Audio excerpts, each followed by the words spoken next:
하나님의 말씀 보시겠습니다.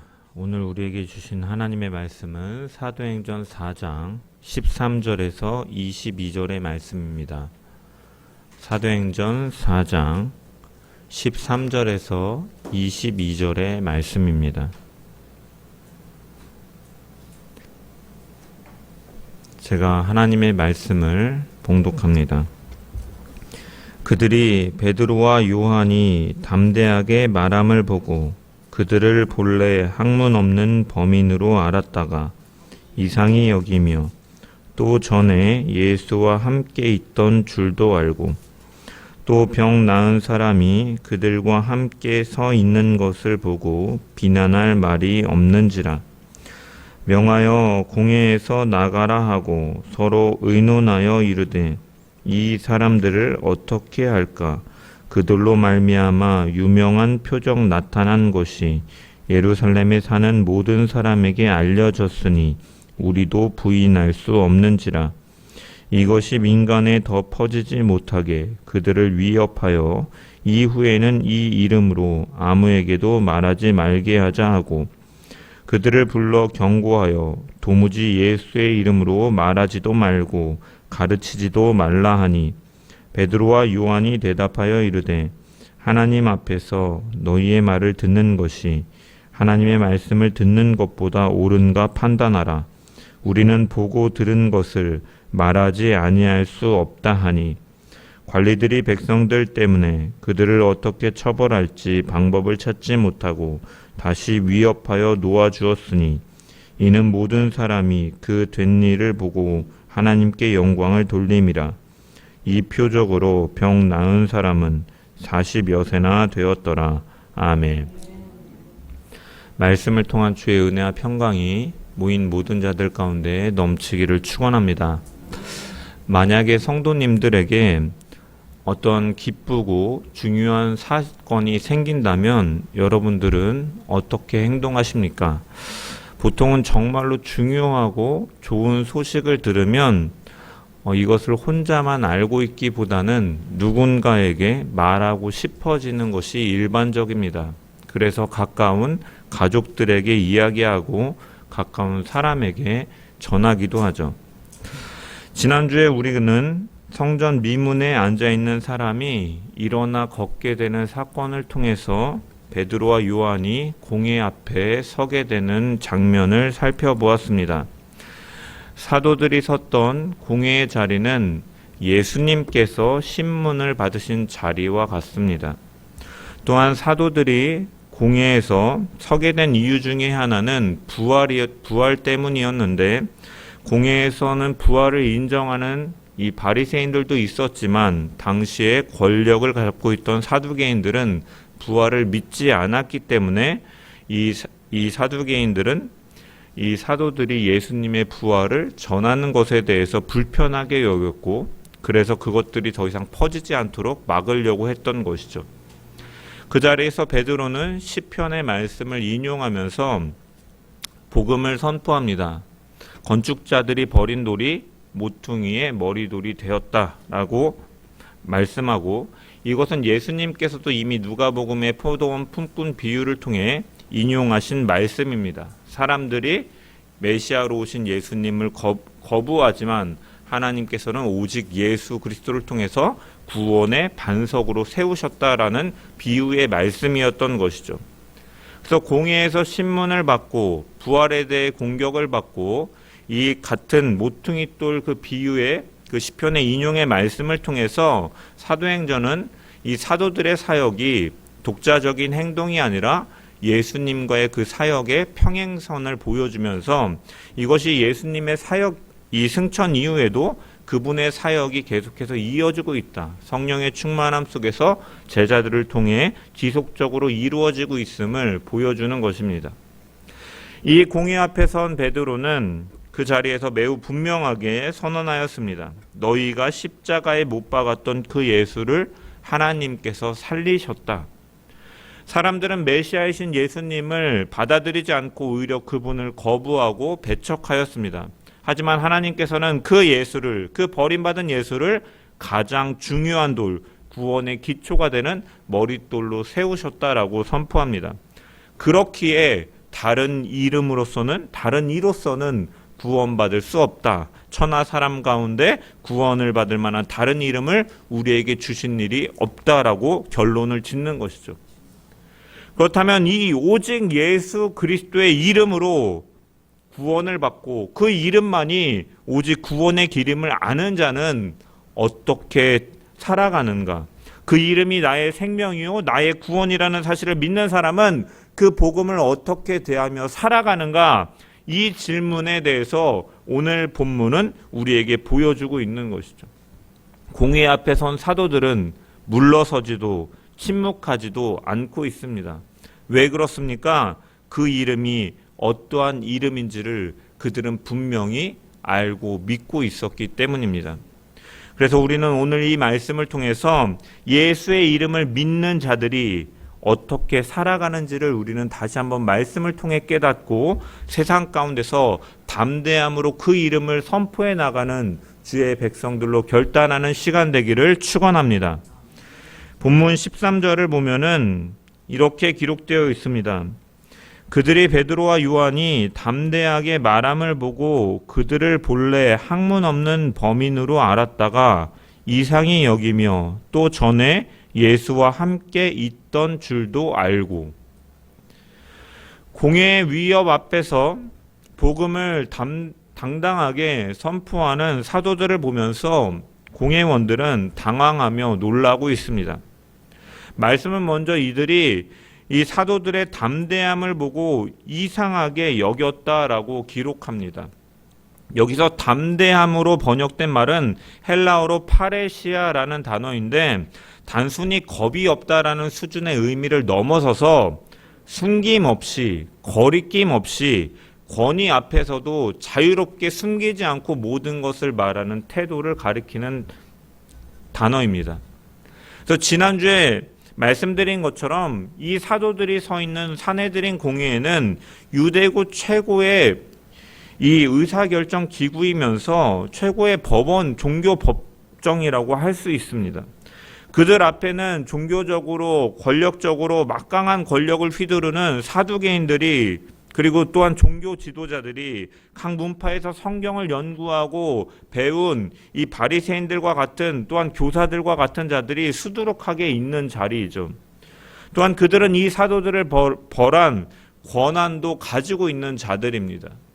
그럼에도 불구하고 베드로와 요한은 이 최고 권력의 위협 앞에서도 위축되거나 축소하지 않고 진리를 그대로 말하고 있기 때문에 이 모습이 공의원들에게 이해가 되지 않는 것이죠. 그래서 이상하게 여겼다라는 것입니다. 두 번째로는 이들이 학문 없는 범인으로 알았기 때문에 이상하게 여겼습니다. 여기서 학문 없는이라는 말은 단순히 교육을 받지 못해서 지적 능력이 떨어지는 것을 가리키는 것이 아니라 율법 교육을 정식으로 받은 랍비가 아니라는 의미인 것이죠. 그래서 뒤이어 나오는 범인이라는 표현 역시도 특별히 종교적인 지위, 그러한 정식 교육을 받아서 가르칠 수 있는 종교적인 지위를 갖지 않은 일반적인 사람이다라는 의미에서 범인이 사용되는 것이죠. 즉 공회원들의 눈에 이 사도들은 율법 교육을 받지 않아서 가르칠 자격도 없고 권위도 없는 사람들입니다. 그런데 그럼에도 불구하고 그런 그들이 이스라엘의 최고 권력자들, 유대교의 최고 권력자들, 구약 성경에 능통하다고 하는 자들 앞에서 담대하게 성경의 말씀을 인용하고 해석하고 복음을 선포하고 있는 것이죠. 그렇기 때문에 이 공회원들은 이해가 되지 않는 것입니다. 저 담대함이 어디에서 나오는가? 왜 저 사람들은 저렇게 당당하게 말을 할 수 있는가? 그래서 성경은 이상히 여겼다라고 말씀하는 것이죠. 이것에 대해서 성경은 그 뒤에 의미심장한 말씀을 남깁니다. 전에 예수와 함께 있던 줄도 알고. 이 말씀은 우리에게 한 가지 진리를 분명하게 보여줍니다. 사도들은 인간적인 눈으로 보면은 부족한 사람들이었습니다. 정규적으로 율법 교육을 받은 사람들도 아니었고 누구를 가르칠 만한 권위를 가진 사람들도 아니었다라는 것이죠.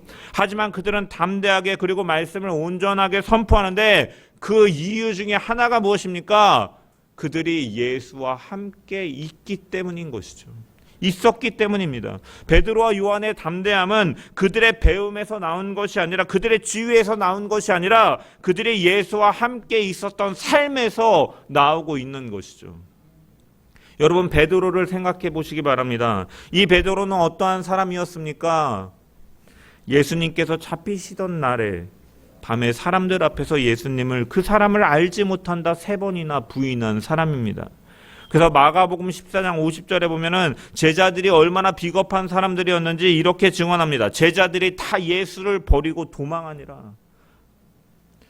이러한 사람들이, 이러한 그 사람들 중에 대표자라 할 수 있는 베드로가 지금 사내들인 공회 앞에서 생명을 걸고 복음을 선포하고 있는 것이죠.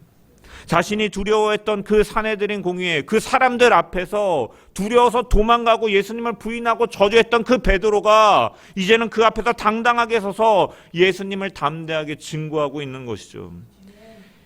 이것은 이들이 예수와 함께 있었던 자들이기 때문이고, 우리가 4장 8절에서 살펴보았던 것처럼 성령에 충만하여 라는 말씀처럼 성령께서 그를 붙드셨기 때문에 가능한 것입니다. 그들은 예수님께서 행하신 복음을 분명히 붙들었습니다. 사도행전 4장 12절의 말씀, 다른 이로서는 구원을 받을 수 없나니 천하 사람 중에 구원을 받을 만한 다른 이름을 우리에게 주신 일이 없음이라 하였더라. 이 복음에 확실히 사로잡혀 있고, 그래서 그들은 죽음의 위협 앞에서 오직 예수 그리스도의 이름, 즉 예수 그리스도를 믿으면 구원을 얻는다라는 이 복음을 전하지 않을 수 없었던 것이죠. 이런 제자들의 모습은 예수님의 예언의 말씀이 정확하게 성취되는 것이다라고 누가는 의도적으로 보여줍니다. 누가복음 21장 12절에서 15절의 말씀을 보면 예수님께서는 제자들에게 이러한 말씀을 하십니다. 내 이름으로 말미암아 너희에게 손을 대어 박해하며 회당과 옥에 넘겨주며 임금들과 집권자들 앞에 끌어가려니와 이 일이 도리어 너희에게 증거가 되리라. 너희는 변명할 것을 미리 궁리하지 않도록 명심하라. 내가 너희의 모든 대적이 능히 대항하거나 변박할 수 없는 구변과 지혜를 너희에게 주리라 라고 말씀하셨는데, 그 예수님의 약속이 사도들의 눈앞에서 이루어지고 있었다라고 보여주는 것이죠. 왜냐, 이 누가복음 21절에 이 변박이라는 단어가 이제 오늘 본문에서 이들에 대해서 부인할 수 없는, 비방할 수 없는 것이다라는 단어와 동일하기 때문이죠. 그래서 14절을 보면 누가는 예수님의 약속이 이루어졌음을 암시합니다. 또 병 나은 사람이 그들과 함께 서 있는 것을 보고 비난할 말이 없는지라. 여기 비난한이라는 말이 이 21장의 변박이라는 말과 같은 단어입니다. 그래서 너희는 모든 대적이 능히 대항하거나 변박할 수 없는 구변과 지혜를 너희에게 주리라라고 예수님께서는 약속하셨고, 베드로와 요한은 이 약속의 성취로 변박할 수 없는 말과 지혜로 공회원들에게 대답하는 이 예언과 성취의 패턴을 분명하게 보여주는 것이죠. 그리고 이 제자들의 모습에서 우리는 분명하게 깨달을 수가 있습니다. 사랑하는 성도 여러분, 우리가 담대하지 못할 때가 있죠. 그 이유는 우리의 능력이 부족해서가 아닙니다. 조건이 부족해서도 아닙니다. 예수와 함께하는 삶이 약해져 있기 때문인 것이죠. 사도들이 담대할 수 있었던 것은 그들의 지적 능력이 뛰어나서 정규 율법 교육을 받아서가 아니라 예수와 함께 있었기 때문에, 성령의 충만함을 받았기 때문에 그들은 담대하게 선포할 수 있었던 것이죠. 우리가 담대하지 못할 때가 언제입니까? 예수와 함께하지 못할 때인 것이죠. 주님과의 교제가 흐려지면 마음이 쉽게 흔들리고 두려움에 붙들리고 상황에 눌리고 마는 것입니다. 그러나 예수와 함께하는 삶이 분명해질 때 담대함은 회복되는 줄 믿습니다. 예수와 함께 있는 사람은 달라집니다. 예수와 함께 있는 사람은 두려움으로 인해 멈추지 않습니다. 그렇기 때문에 우리에게 가장 중요한 것은 그분과 함께하고 있는가이죠. 오늘 우리의 신앙을 돌아볼 수 있기를 소망합니다. 우리는 예수를 믿는다라고 말하지만 정말로 그 예수와 날마다 함께 가고 있는가? 그분과의 교제를 힘쓰고 있는가? 말씀 안에서 주님과 동행하고 있는가? 기도 가운데 주님을 의지하고 있는가? 예수와 함께하는 삶이 회복될 때 우리의 삶에도 담대함이 회복되어 그 복음을 선명하게 증거하며 살아가는 자들이 될 줄 믿습니다. 이 예수님과 함께 있는 사람으로 살아가는 저와 여러분 되기를 주의 이름으로 간절히 축원합니다. 14절의 말씀을 다시 보면은 또 병 나은 사람이 그들과 함께 서 있는 것을 보고 비난할 말이 없는지라 라고 기록되어 있습니다. 여기서 중요한 것은 병 나은 사람이 함께 서 있었다라는 것이죠. 이 함께 서 있는이라는 말씀은 이 단순히 옆에 서 있는 의미가 아니라 완전히 회복된 상태로 공의 앞에 서 있었다라는 뜻입니다. 이 사람은 성전 미문에 앉아서 평생을 구걸하던 사람이었습니다.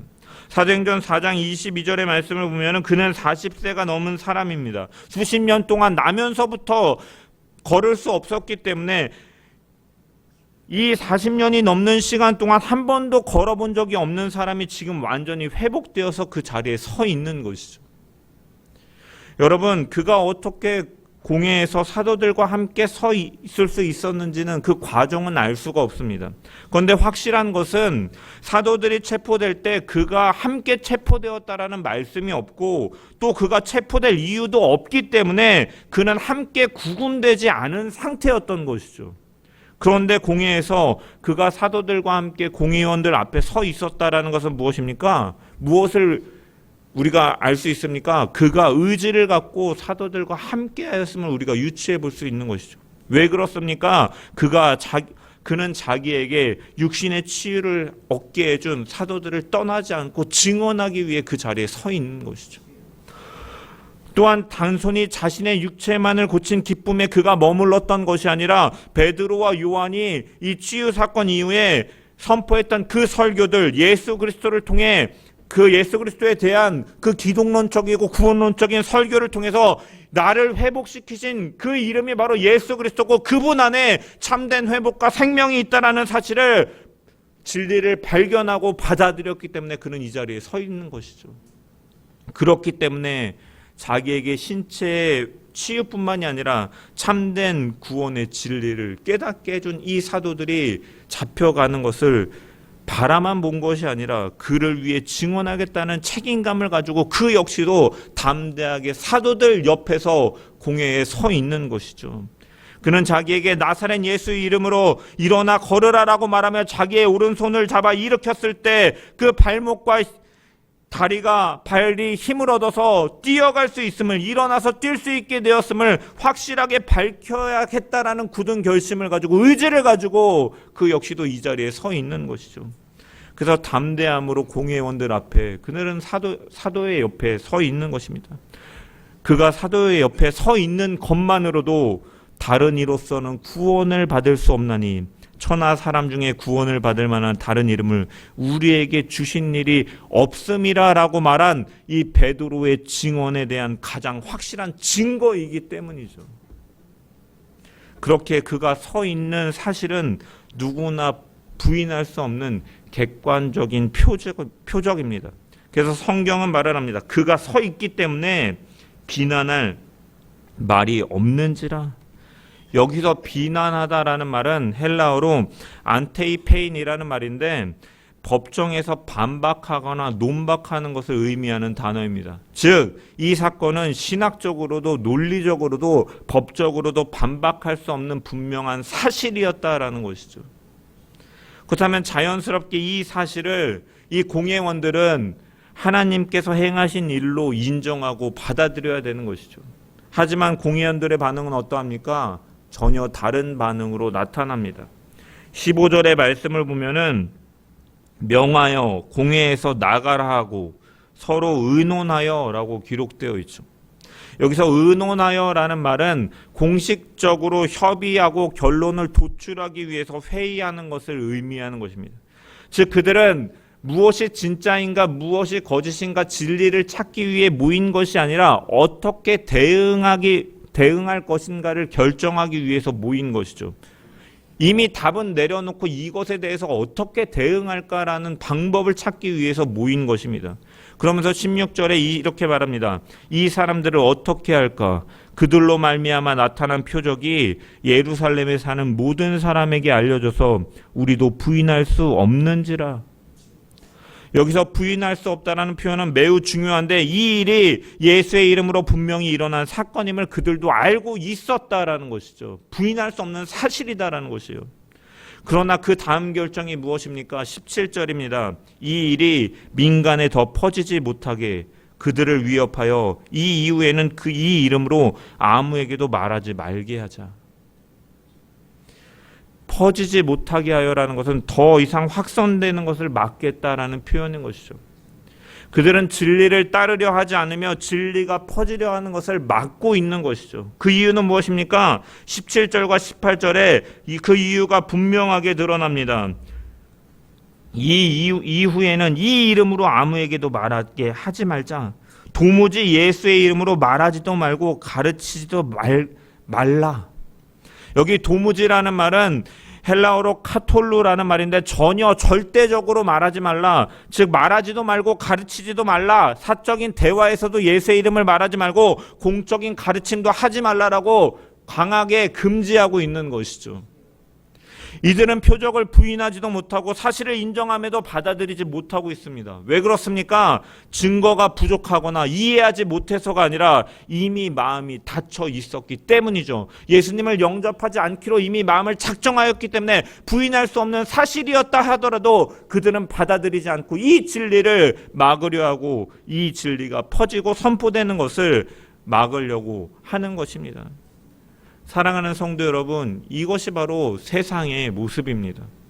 세상은 복음을 모르거나 진리를 이해하지 못해서 거부하는 것이 아닙니다. 진리를 받아들이고 싶지 않기 때문에 거부하는 것이죠.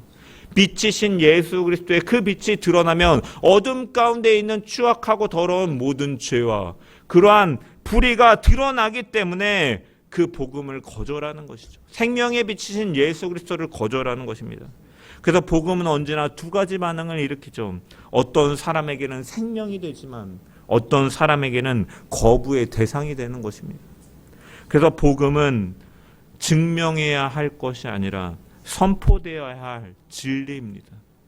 우리는 때로는 생각합니다. 내가 더 잘 설명하면 믿지 않을까? 더 좋은 논리를 가지고 말하면 받아들이지 않을까? 그러나 오늘 본문은 분명히 보여줍니다. 증거가 부족하고 논리가 부족해서 믿지 않은 것이 아니라 그들의 마음이 믿지 않기로 완고하였기 때문인 것이죠. 물론 그렇다고 해서 이 복음에 대한 설명이 아예 불필요한 것은 아닙니다.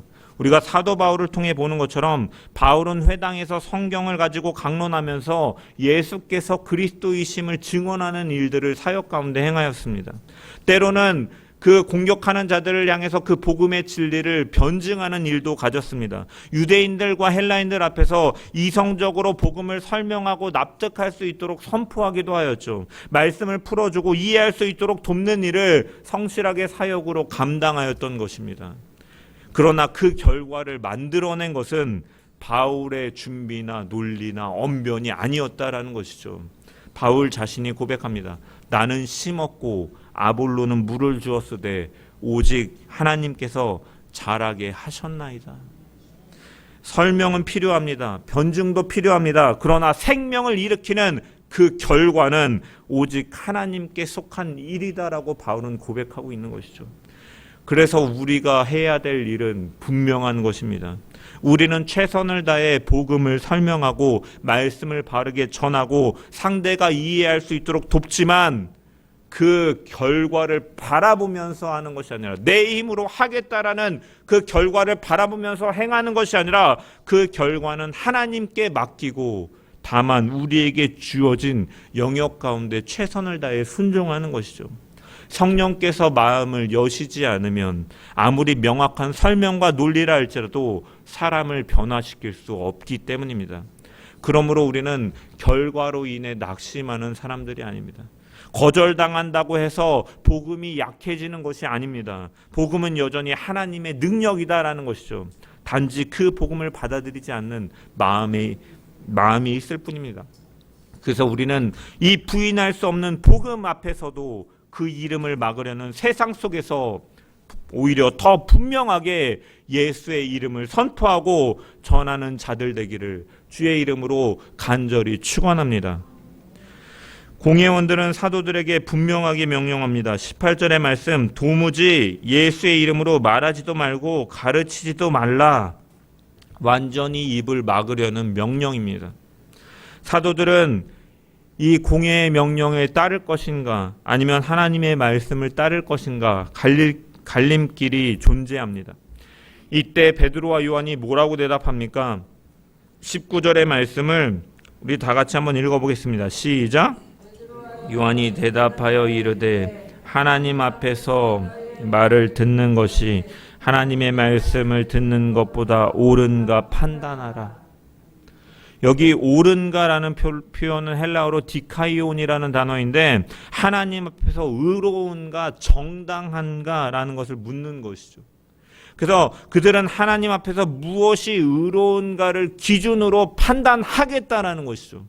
그리고 이어서 20절에 그 의로운 하나님 앞에서의 의로운 기준으로 판단할 때 무엇을 하겠다라고 말합니까? 20절의 말씀 읽겠습니다. 시작. 우리는 보고 들은 것을 말하지 아니할 수 없다 하니. 아멘. 하나님 앞에서 의로운 것이 무엇인가 생각할 때 하나님의 말씀에 순종하고 하나님의 복음을 전하는 것이 하나님 앞에 의로운 일이다라고 말하면서 우리는 보고 들은 것을 말하지 아니할 수 없다라고 선언하는 것이죠. 여기서 말하지 아니할 수 없다라는 표현은 단순한 결심만을 가리키는 말이 아닙니다. 헬라어의 원문을 보면은 이중 부정 형태로 기록되어서 반드시 말할 수밖에 없다라는 것을 강조하는 표현으로 사용되고 있습니다. 그리고 이 동사가 현재형으로 쓰여서 지속과 반복의 의미도 가지고 있죠. 나는 계속해서 앞으로도 지금도 앞으로도 계속해서 이것에 대해서 말할 것이다라는 의미도 포함되어 있습니다. 즉 사도들은 다시 말하지 않는 것이 불가능한 상태가 되었기 때문에 나는 분명하게 지금도 앞으로도 계속해서 말할 것이다라고 선언하고 있는 것이죠. 왜? 그것이 하나님 앞에 의로운 일이기 때문에, 옳은 일이기 때문에. 그들은 예수 그리스도의 십자가를 본 자들입니다. 부활하신 주님을 만났습니다. 그 복음을 듣고 그 복음이 이제는 그들의 삶을 완전하게 바꿔놓았죠. 예수님께서 승천하시고 약속하신 보혜사 성령이 오심을 통해서 그 복음에 증언하는 사도로 그들의 도망치던 자에서 이제는 복음 앞에 서서 복음을 전하는 자로 바뀌게 된 것이죠. 그렇기 때문에 이제는 입을 닫는 것이 더 이상 가능하지 않은 사람이 되었다라는 것이죠. 그래서 보고 들은 것을 말하지 아니할 수 없다. 말한다라고 말하지 않고 아니할 수 없다. 두 번의 부정을 통해서 나는 이것을 분명히 말할 거야 라고 강조하고 있는 것이죠. 그리고 이 사도들의 모습에서 우리는 복음에 사로잡힌 사람의 모습을 볼 수가 있는 것이죠. 복음에 사로잡힌 사람은 말하지 않을 수 없다라는 것이죠. 예수를 부인할 수 없는 사람이 되었기 때문입니다. 복음에 사로잡혔다라는 것은 예수께서 행하신 일이 나에게 어떠한 의미인지를 분명하게 알고 그것을 느끼고 그것을 고백하며 살아가는 자들이죠. 그렇기 때문에 그 예수님께서 지신 십자가와 그 부활을 부인할 수 없는 사람이 되었고 확고하게 믿기 때문에 이것을 말하지 않고는 견딜 수 없는 사람이 된 것이죠. 여러분, 우리의 신앙은 어떻습니까? 우리는 예수를 믿는다라고 말을 합니다. 그런데 그 믿음이 우리의 삶 속에서 예수의 이름으로 드러나고 있는가라는 거죠. 복음이 여러분들의 입술과 삶을 통해 흘러가고 있는가? 우리는 왜 말하지 않습니까? 우리는 사람의 시선을 더 크게 보기 때문입니다.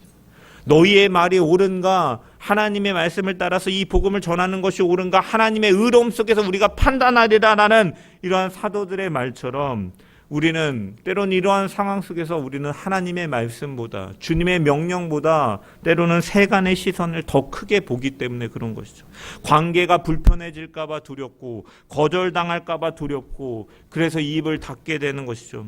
또한 복음이 익숙하기 때문에 그럴 수도 있습니다. 복음이 익숙하다 보니 이제는 감격이 아니라 지식이 되기 때문에 그것은 우리의 입술을 열지 못하게 만드는 것입니다. 너무나 익숙하기 때문에 이제는 더 이상 말하지 않는 것입니다. 또한 우리는 결과를 내가 책임져야 된다라고 생각할 때 우리는 말하지 않게 되죠. 내가 말했는데 변화가 따르지 않으면 어떡할 것인가. 그래서 애초에 시작하지도 않게 합니다. 하지만 믿게 하시는 분은 하나님이신 것이죠. 마지막으로 복음이 내 삶의 중심에서 밀려나 있기 때문입니다. 예수 그리스도가 나의 구주심을 인정하지만 그분이 내 삶의 전부가 되지 않을 때 우리는 말하지 않게 되는 것이죠. 사랑하는 성도 여러분, 복음은 마음속에만 담아두라고 주신 것이 아닙니다. 전하라고 주신 것이죠. 그래서 주님께서 말씀하셨습니다. 너희는 가서 모든 민족을 제자로 삼으라. 이 지상 대명령은 선택이 아닙니다. 오늘 본문에서 드러나는 것처럼 말하지 아니할 수 없는 믿는 자에게 주어진 사명인 것이죠. 구원에 대한 복음에 대한 감격 속에서 나오는 자연스러운 반응인 것입니다. 우리가 말하지 않는 이유는 기회가 없어서가 아닙니다. 담대함이 부족해서도 아닙니다. 상태의 문제인 것이죠. 예수 그리스도와 함께할 때 우리는 담대해집니다. 예수 그리스도의 복음이 우리의 중심이 될 때, 복음이 우리의 생명이 될 때 우리는 억지로 말하는 사람이 아니라 말하지 않을 수 없는 사람으로 살아가게 되는 줄 믿습니다. 그러므로 우리는 사람의 시선보다 하나님의 말씀을 더 두려워하는 자로 서야 될 줄 믿습니다. 보고 들은 복음을 입술로 전하고 또한 삶으로 드러내는 자로 살아가는 자들 되기를 주의 이름으로 간절히 축원합니다. 부인할 수 없는 복음 앞에서도 그 이름을 막으려는 세상 앞에서 오히려 더 분명하게, 더 담대하게 예수 그리스도의 이름을 전하며 나타내며 드러내며 살아가는 우리 모든 자들 되기를 주의 이름으로 간절히 축원합니다. 말씀을 마무리하겠습니다. 오늘 본문은 우리에게 매우 분명한 질문을 던져줍니다. 무엇을 따르는 것이 옳으냐? 사람의 말을 따르는 것이 옳은가? 아니면 하나님의 말씀을 따르는 것이 하나님 앞에서 의로운 것인가? 베드로와 요한은 이 질문 앞에서 하나님 앞에서 너희의 말을 듣는 것이 하나님의 말씀을 듣는 것보다 옳은가 판단하라. 우리는 보고 들은 것을 말하지 아니할 수 없다라고 고백하고 행동한 것이죠. 이 말씀은 단순히 사도들에게만 해당되는 말씀이 아닙니다. 오늘을 살아가는 우리에게도 동일하게 주어지는 질문입니다. 우리는 누구의 말을 따라 세상을 살아가고 있습니까? 세상의 시선과 말에 따라 살아가고 있습니까? 사람들의 평가입니까? 상황의 압박입니까? 아니면 하나님의 말씀입니까? 또한 우리는 무엇을 말하며 살아가고 있습니까? 우리가 보고 들은 이 복음이 우리의 삶 속에서 흘러나오고 우리의 입술이 복음이 선포되고 있습니까? 예수 그리스도의 이름은 마음속에만 담아두라고 주신 이름이 아니라 세상 가운데 선포하라고 주신 이름인 줄 믿습니다. 우리의 삶이 사람의 말이 아니라 하나님의 말씀을 따르는 삶이 되기를 소망합니다. 우리의 입술이 침묵하지 않고 삶으로 예수 그리스도의 향기를 드러내어 보고 들은 복음을 담대하게 증거하는 삶이 되기를 소망합니다.